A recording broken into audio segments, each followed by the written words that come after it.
Hey everyone, Off the Mic Sports Network here. Didn't think I'd be doing a second Jacksonville Jaguars and third Khan family video today, but here we are within hours of me recording the video saying, "Hey, the Jags are basically the AEW of the NFL. Go watch that video here on the channel."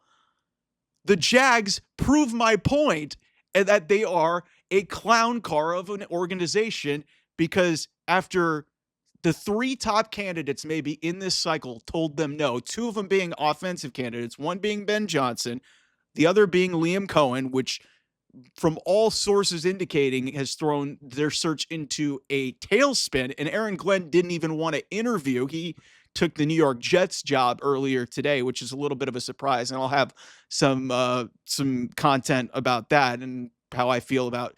I don't know how if the Jets are going to even change, but the Jags.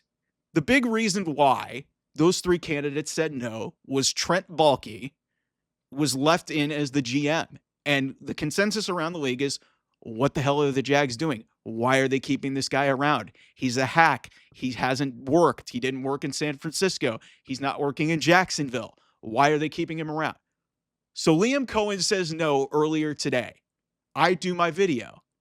Trent Baalke has since been fired by the Jacksonville Jaguars. What in the world are we doing? This is like, I'll give you guys an example. I did a Ricky Starks video.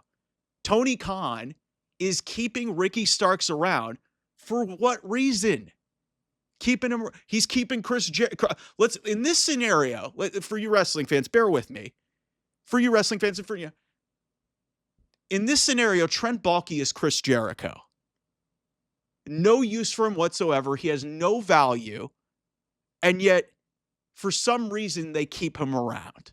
So, Trent Baalke is basically Chris Jericho. For you wrestling fans, nobody likes Chris Jericho anymore. He's been way past it.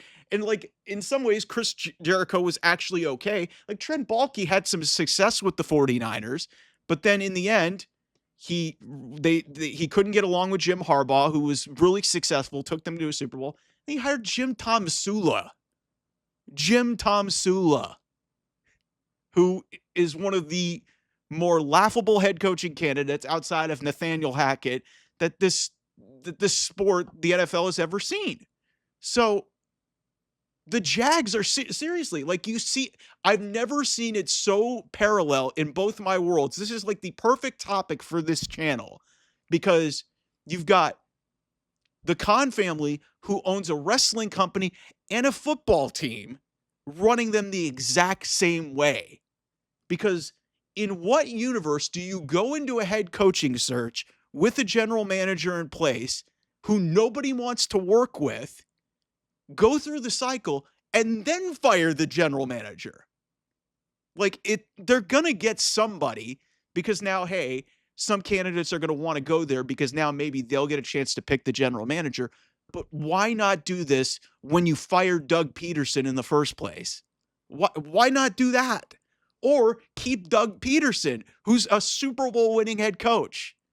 But the whole ship was doomed to fail because this family just they can't be successful running a wrestling company, and they can't be successful running a football team, let alone a football team that 6-7 years ago was one win away from going to a Super Bowl. It shows you how fast this thing can tailspin off. And leave it to me, a guy who's a fan of the Cleveland Browns, to just marvel at the incompetence of other ownerships across the NFL. Because the Jags, man, they are a freaking clown show. Like, what in the hell is this?